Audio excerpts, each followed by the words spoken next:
Praise the Lord everyone. मैं विश्वास करती हूँ आप सब जिन्हें बहुत ब्लेस है। तो आज फिर से मैं परमेश्वर का एक मैसेज आपसे शेयर करना चाहूँगी जो खुदा ने हमें दिया है अपने लोगों को देने के लिए। तो ये जो मैसेज है ये है उनका यशाया का बुक में से चैप्टर 51 वर्स 16, जिसमें परमेश्वर के वचन में लिखा है। मैं पढ़कर आपको बताऊँगी। मैंने तेरे मुंह में अपने वचन डाले और तुझे अपने हाथ की आड़ में छिपा रखा है कि आकाश को तानूं और पृथ्वी की नींव डालूं और सियोन से कहूं तुम मेरी प्रजा हो। मैंने तेरे मुंह में अपने वचन डाले, इसका मतलब क्या है? इसका मतलब है कि he has given us authority and power over your tongue, over your mouth, ताकि आप उसके मैसेज को आगे डिलीवर कर पाएँ। तो परमेश्वर जब भी आपको इस बड़े काम के लिए चुनता है, जब वो उसको लगता है कि क्योंकि परमेश्वर को अपना काम करने के लिए, अपने लोगों को मैसेज देने के लिए एक मीडिएटर चाहिए, एक ऐसा जन चाहिए जो उसके द्वारा दिए गए मैसेज को अच्छे से आगे डिलीवर कर पाए। और इस काम को करने के लिए जब परमेश्वर ने मूसा को चुना तो उसने कहा कि नहीं परमेश्वर, मैं तो इस लायक नहीं हूँ, मैं तो बोलने में बद्दा हूँ। तो उसको कॉन्फिडेंस नहीं था, उसको नहीं पता था कि मैं कैसे, वो कॉन्फिडेंस नहीं था उसके अंदर कि उसको था कि मैं तो अच्छा बोल नहीं सकता, मैं तो बोलने में निपुण नहीं हूँ, मेरे को अच्छे शब्द नहीं आते हैं, तो मैं कैसे परमेश्वर का इतना बड़ा काम करूँगा, कैसे मैं फ़िरौन के पास जाऊँगा, उसको ये मैसेज दूँगा जो परमेश्वर मुझे दे रहे हैं। तो परमेश्वर ने उससे क्या कहा था, मैं आपको उस बुक के बारे में भी बताना चाहूँगी। निर्गमन का बुक रहेगा, निर्गमन का बुक का चैप्टर नंबर 4, उसका वर्स 12 रहेगा, जिसमें परमेश्वर कहता है अब जा, मैं तेरे मुख के संग होकर जो तुझे कहना होगा मैं तुझे सिखलाता जाऊँगा। जब परमेश्वर को मूसा ने कहा कि तू मेरा ये काम कर, तो मूसा ने आगे यहोवा से क्या कहा कि मैं बोलने में निपुण नहीं हूँ, ना पहले था ना अब जब तूने मुझे अपना दास बना लिया। तो वो रिफ्यूज़ कर रहा था परमेश्वर को, वो उसके अंदर डर था, उसको था कि नहीं मेरे को तो ऐसा प्रॉब्लम है मेरा जीव में, तो मैं कैसे इसका मैसेज आगे, यहोवा का मैसेज आगे डिलीवर करूँगा। लेकिन परमेश्वर क्या कहता है कि मैं उसी घड़ी तुझे सिखलाता जाऊँगा जो तुझे बोलना होगा। तो आज भी जब भी परमेश्वर के नबी, उसके चुने हुए जन हमें कोई भी मैसेज देते हैं, सपोज़ करो वो कभी भी पहाड़ पर खड़े होकर हमें कोई मैसेज दे रहे हैं, कोई मैसेज डिलीवर कर रहे हैं, तो वो परमेश्वर की ओर से बोलता है। परमेश्वर कहता है मैंने अपने वचनों को तेरे मुंह में डाल दिया है। मीन्स हमें कुछ सोचने की ज़रूरत नहीं होती कि हमने क्या बोलना है। परमेश्वर का आत्मा खुद ब खुद आपके मुंह से अपने लोगों से बात करता है। उसको पता है कि मैंने अपने लोगों को कौन सा मैसेज देना है, इस घड़ी में, इस समय में उसे कौन से मैसेज की ज़रूरत है मेरे लोगों को। तो वो उसी समय के अकॉर्डिंग, उन सिचुएशंस के अकॉर्डिंग, उन प्रॉब्लम्स के अकॉर्डिंग जो भी उनको उस समय ज़रूरत है उस अकॉर्डिंग वो उनको मैसेज डिलीवर करवाते हैं। और जब इसका मतलब क्या है, जब परमेश्वर कह रहा है कि मैंने तेरे मुंह में अपने वचनों को डाल दिया है, मीन्स ऑलरेडी उसने अपनी सामर्थ्य के द्वारा, अपनी पावर के द्वारा हमारे अंदर वो शब्द ऑलरेडी फिल कर दिए हुए हैं कि जो हमने वहाँ पर जाकर खड़े होकर लोगों के सामने बोलने हैं। हो सकता है वो मैसेज आपने गुड न्यूज़ के दौरान देना है। कई बार हम गुड न्यूज़ देने जाते हैं तो हमें नहीं पता होता कि हमने लोगों को क्या मैसेज देना है, लेकिन गॉड का जो स्पिरिट है, ही नोज़ कि जिस घर में हम गुड न्यूज़ लेके जा रहे हैं वहाँ पे कौन से मैसेज का ज़रूरत है, वहाँ पे कौन सा है जिस चीज़ से इन लोगों को मन फिराना है। तो उस घड़ी, तुरंत उसी समय पवित्र आत्मा हमारे अंदर से होके वहाँ पे वो मैसेज डिलीवर करेगा। मीन्स कुछ भी प्री प्लान नहीं होता है। Some time it is pre plan by the lord. वो आपको पहले से ये वचन दे देता है कि तूने ये वाला मैसेज वहाँ पे डिलीवर करना है। लेकिन जब कभी अगर हमारे पास मैसेज नहीं है, परमेश्वर ने आपसे भी कोई बात नहीं करा हुआ है, तो आपको घबराना नहीं है। आपको ये नहीं सोचना मैं वहाँ जाके कैसे मैसेज दूँगा। जैसे सपोज़ करो हमें कभी भी मौका मिलता है किसी भी मिनिस्ट्री में जाके बोलने का, तो उस समय हमें नहीं सोचना हम क्या बोलेंगे, क्योंकि परमेश्वर ने आपको उस काम के लिए अपॉइंट कर लिया है। अगर उसने आपको अपॉइंट करा है तो उसी घड़ी उसका आत्मा आपके अंदर से बोलेगा। हो सकता है आप कुछ प्री प्लान करके जाओ, क्योंकि नॉर्मली ऐसा होता है कि जब भी हम माउंटेन पे खड़े होते हैं तो बोलने वाले हम नहीं होते, हमने तो कुछ और प्लान करा होता है कि हम ये बताएंगे, ऐसे करेंगे। लेकिन उस समय आप देखोगे कि आपके मुंह से आने वाले शब्द जो होते हैं, जो वचन होते हैं, वो परमेश्वर की आत्मा के द्वारा चेंज हो जाते हैं। बिकॉज हिज स्पिरिट नोज कि मेरे लोगों को कौन सा मैसेज चाहिए। तो परमेश्वर का वचन क्या कहता है कि मैंने अपने वचनों को तेरे मुंह में डाल दिया है। क्यों? मतलब हमें ऑलरेडी उसने वो उन वचनों के द्वारा, उन शब्दों के द्वारा ऑलरेडी फिल कर दिया हुआ है, बस हमने उसे डिलीवर करना है जाके मैसेज को। तो जब भी हमें परमेश्वर किसी काम के लिए चुनता है तो उसके लिए हमें एक प्रॉपर जो है सीक्वेंस ऑफ वर्ड्स वो हमें देता है।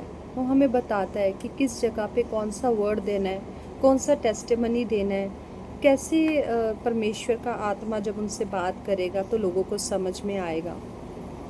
क्योंकि कई बार हम कहते हैं कि वो बहुत अच्छा बोलता है, कोई बोल के जाए हमारे मन को छूता है तो हम कहते हैं कि ब्रदर आपने बहुत अच्छा बोला, सिस्टर आपने बहुत अच्छा बोला। लेकिन वो सारी महिमा किसकी होती है? वो परमेश्वर की होती है, क्योंकि बोलने वाला खुदा है, हम नहीं हैं। हमें सारा आदर जो है, सारी महिमा परमेश्वर को देना है। हमने कभी भी उस चीज़ को लेके प्राइड नहीं करना है कि मैंने बहुत अच्छा बोल दिया या मैंने बहुत अच्छा बोला है कि लोगों को मन को छू रहा है। हाँ, you can be thankful to the lord. आप कह सकते हो कि हाँ परमेश्वर तूने ये स्ट्रेंथ मेरे अंदर दी है, तूने मेरे वर्ड्स को छुआ है, तूने अपने वचनों को मेरे मुंह में डाला है, इसके लिए मैं तेरा थैंक्स करता हूँ कि तू मुझे यूज़ कर रहा है, इस्तेमाल कर रहा है। But never be proud of it. इसके लिए आपने कभी भी घमंड नहीं करना है, क्योंकि ये सब कुछ परमेश्वर के द्वारा हो रहा है, आप नहीं हो करने वाले इन काम को। और जब परमेश्वर कहता है कि मैंने अपने वचनों को तेरे मुंह में डाल दिया, तो it means he has given a ultimate power और ओवर योर माउथ। मीन्स उसकी सामर्थ्य ने आपके मुंह को छुआ हुआ है, आपके शब्दों को छुआ हुआ है उसने। जैसे आप देखिए कि मैं आपको एक और वर्स पढ़ाना चाहूँगी जिसमें यिर्मयाह 1:9 है। तब यहोवा ने हाथ बढ़ाकर मेरे मुंह को छुआ और मुझसे कहा, देख मैंने अपने वचन तेरे मुंह में डाल दिए हैं। बेसिकली दिस इज़ व्हाट, कि वो तेरे मुंह को छू के अपने वचनों को तेरे मुंह में डाल रहा है। एक वचन है, मैं आपसे और शेयर करना चाहूँगी। ये है फर्स्ट राजा, उसका चैप्टर 18 और उसका वर्स रहेगा, just a moment I will tell you. Sorry, chapter 17 and verse 24। स्त्री ने एलिया से कहा, अब मुझे निश्चय हो गया है कि तू परमेश्वर का जन है और यहोवा का जो वचन तेरे मुंह से निकलता है वो सच होता है। क्योंकि वचन परमेश्वर की ओर से है। जब उसके दास और नबियों के मुख से वो वचन निकलते हैं तो वो पूरे होते हैं, क्योंकि वो परमेश्वर की ओर से होते हैं। तो परमेश्वर ने जब भी अपने एक बड़े काम के लिए किसी भी प्रॉफिट को, अपने नबियों को चुना, परमेश्वर ने अपने दासों को, सेवकों को चुनता है, तो वो कहता है कि मैंने अपने वचनों को तेरे मुंह में डाल दिया है। वो आपकी जीभ को अनॉइंट कर देता है, वो आपके मुंह को अनॉइंट कर देता है। आपके मुख से आने वाला एक एक वर्ड जो होता है वो लोगों को छूता है, उनके मनों में काम करता है फिर वो, क्योंकि बोलने वाला परमेश्वर का आत्मा है। और जब परमेश्वर का स्पिरिट किसी के मुंह को छूता है, उसके होंठों को, उसके शब्दों को छूता है, तो वो वर्ड्स नॉर्मल नहीं होते हैं, वो बड़े ख़ास हो जाते हैं, वो एक ख़ास काम के लिए अपॉइंट हो जाता है। आप देखोगे बोलने को तो कोई भी कुछ भी बोल सकता है। बाइबल में से देयर आर 1000 वर्सेस कि जो हम बोल सकते हैं पढ़ के, लेकिन जब परमेश्वर का चुना हुआ जन, जिसको उसने इस काम के लिए अनॉइंट करा है, जिस चीज़ के लिए अपने वचनों को, अपने मैसेजेस को लोगों को डिलीवर करने के लिए चुना है, तो it means he has anointed his lips, his tongue, his mouth also. उसने आपके मुंह को छुआ है। तो आपके मुख से आने वाला वर्ड जब आप बोलोगे तो वो परमेश्वर के द्वारा, उसकी आत्मा के द्वारा लोगों के मनों में समाएगा। लोग उस वर्ड्स को सीरियसली लेंगे, वो उस पर चलेंगे, उसको डीपली उसके बारे में सोचेंगे कि हाँ, परमेश्वर का आत्मा मुझे से बात कर रहा है। So this is the difference between the anointed and the one who has not anointed yet. जब उसका चुना हुआ जन, जिसको परमेश्वर ने इसी काम के लिए चुना है कि मेरे मैसेजेस जाकर पूरा वर्ल्ड में डिलीवर कर, तो फिर वो काम करते हैं, क्योंकि परमेश्वर ने उस पर्टिकुलर जॉब के लिए उसको अपॉइंट करा हुआ है। तो परमेश्वर कहते हैं कि, और जब भी हम परमेश्वर का काम करते हैं, जब हम उसके मैसेजेस को डिलीवर करते हैं, वो हमें करेज देता है। वो कहता है कि मत डर, मैं तेरी रक्षा करूँगा। जैसे उसने इसमें कहा है कि मैं तुझे अपनी हाथ की आड़ में छिपा रखूँगा। जब भी हम परमेश्वर का कुछ बड़ा काम करते हैं, उसके मैसेजेस को करेज के साथ डिलीवर करते हैं, बिना डर के, बिना भय के, बिना खौफ के हम ये काम करते हैं, तो वो क्यों करते हैं? क्योंकि हमारे अंदर हियाव होता है। परमेश्वर ने बोला है कि तुझे मैंने अपनी हाथ की आड़ में छिपा के रखा है। Means he is giving us divine protection, कि जब भी हम ये काम करेंगे, हम उसके काम में बढ़ेंगे, तो कुछ इधर उधर रहता है, थोड़ा बहुत हालात, कुछ टेस्ट होते हैं जो हमें पास करने होते हैं, लेकिन हमें रुकना नहीं होता है इसमें। वो हमें टाइम टू टाइम प्रोटेक्शन देता जाएगा। परमेश्वर डिवाइन प्रोटेक्शन हमारे जीवन में काम करती रहेगी। वो आपको संभाल के रखेगा, आपको, आपकी फैमिली को, आपका जितने लोगों के साथ आप कंसर्न्ड हो, जिसे परमेश्वर को लगता है कि हाँ, अगर इस जन को कुछ भी हार्म होएगा तो मेरा चुना हुआ जन उससे हर्ट होएगा, तो वो क्या करेगा? वो संभाल के रखेगा। जितना भी आपके सर्कल में लोग हैं, उन सबको वो प्रोटेक्ट करेगा, क्योंकि वो कभी भी अपने चुने हुए जन को जो है वो हर्ट नहीं करता, उसको दुख नहीं देता है वो। तो उसको, this is his duty towards his chosen one, जिसको उसने चुन लिया हुआ इस काम के लिए। तो आपने क्या करना है? आपने डरना नहीं है। परमेश्वर कह रहा है कि मैंने वो परमेश्वर कह रहा है कि मैं तुझे अपने हाथ की आड़ में छिपा के रखूँगा। तो परमेश्वर आपको बहुत ही प्रोटेक्शन देंगे, आपको हर समय, हर पल संभाल के रखेंगे। आपको डरना नहीं है परमेश्वर का काम करते हुए। अगर आपको उस परमेश्वर ने बोला है कि हाँ, ये वाला मैसेज मेरा वहाँ पे जाके डिलीवर कर, तो आपने बिना किसी डर के परमेश्वर की प्रेजेंस में चल के, प्रेयर करके, घर से आपने प्रेयर करके आपने वो मैसेज को डिलीवर करना है। देन परमेश्वर क्या कहता है कि आकाश को तानो और पृथ्वी की नींव डालो और सियोन से कहूँ तुम मेरी प्रजा हो। तो इसमें परमेश्वर क्या कह रहा है कि जब भी परमेश्वर इसमें कह रहे हैं कि मैं आकाश को तानूं और पृथ्वी की नींव डालूं। मीन्स परमेश्वर स्पेशली उन लोगों को जो काफ़ी टाइम से परमेश्वर की सेवा कर रहे हैं, एक कठिन समय से भी गुजर रहे हैं, कुछ सिचुएशंस हैं उनकी लाइफ में जो एज इट इज़ बनी हुई हैं, कुछ भी खास चेंज उनकी लाइफ में नहीं हो रहा है, लेकिन ही इज़ फेथफुली सर्विंग। फिर भी वो, ही और she is faithfully serving for his kingdom. वो फिर भी परमेश्वर के काम को फेथफुली कर रहे हैं, विश्वास के साथ, हियाव के साथ, और एक अच्छे मन के साथ, सेल्फिश मोटिव के साथ नहीं वो कर रहे हैं उस काम को। तो परमेश्वर क्या कह रहे हैं कि मैं उनके लिए सब कुछ नया करने जा रहा हूँ। ये आकाश को तानना और पृथ्वी की नींव डालना means he is creating something new for you. May be he is creating new heaven and new earth for you.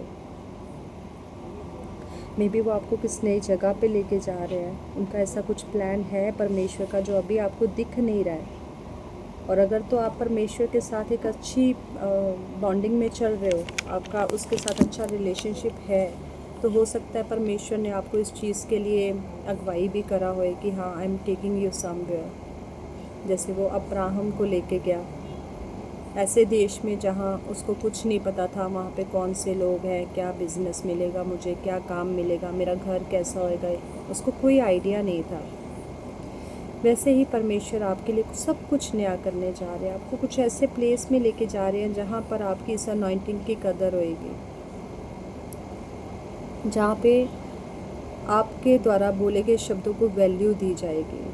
आपको एक स्पेशल प्लेस दिया जाएगा कि हाँ ये एक जन है जो परमेश्वर की ओर से अनॉइंटेड है और जिसके मुख से निकला हुआ वचन पूरा होता है। जैसे कि उस स्त्री ने एलिया को कहा कि हाँ अब मुझे विश्वास हो गया है कि तू परमेश्वर का जन है और जो तू कहता है वो सच होता है। जब उसने उसके मरे हुए बच्चे को जीवित करा तो उसके बाद उसने फेथ करा कि हाँ he is the anointed one. तो वैसे ही जब परमेश्वर आपको यूज़ करते हैं, जब परमेश्वर ने आपको चुना हुआ है किसी काम के लिए, तो परमेश्वर आपको उस काम के लिए प्रॉपर सामर्थ्य देता है, आपको प्रॉपर वर्ड्स देता है, आपको वचन देता है, कौन सा वचन कहाँ पे देना है, सब कुछ परमेश्वर की ओर से आपको मिलता है। आपको उसमें कुछ नहीं करना रहता है, आपको सिर्फ और सिर्फ परमेश्वर की प्रेजेंस में चलना है, उसके साथ प्रेयर्स में रेगुलर रहना है, उसके साथ वचन में रेगुलर रहना है। रेस्ट जो भी आपको चाहिए परमेश्वर आपके जीवन में वो दे देंगे, जो भी उसके जीवन में रहेगा। और इसके द्वारा मैं आपको और भी एक चीज़ शेयर करना चाहती हूँ कि जब भी परमेश्वर अपने लोगों को अपने मैसेज के लिए इस्तेमाल करता है तो उसके लिए वो अपने आप ही राइट समय में राइट प्लेस में आपको लेके जाता है, राइट टाइम पे आपके मैसेज को डिलीवर करता है। तो अभी मैं आपको यही कहना चाहूँगी कि परमेश्वर का यह मैसेज उन सबों के लिए है जो एक टफ समय से गुज़र रहे हैं, परमेश्वर का काम फेथफुली कर रहे हैं। परमेश्वर उनको एक कंफर्मेशन दे रहे हैं कि yes you are the chosen one. आपके मुंह को उसने छुआ हुआ है, आप बोलते जाओ, उसके काम को करते जाओ, उसमें बढ़ते जाओ। और ये राइट समय है जब परमेश्वर आपके जीवन में भी सब कुछ नया करने जा रहा है, आपको अपनी मेहनत का जो है उसका रिवॉर्ड मिलने जा रहा है। तो निश्चित मेरा विश्वास है कि आप इस वचन को सुन के जब रिसीव करोगे, इस पे फेथ करोगे कि हाँ this is the time the परमेश्वर ने मेरे से बात करा है, तो ये वचन आपको ब्लेस करेगा। और मेरा विश्वास है ये वचन आप सबको ब्लेस कर चुका है in name Jesus, amen. Thank you everyone, God bless you all.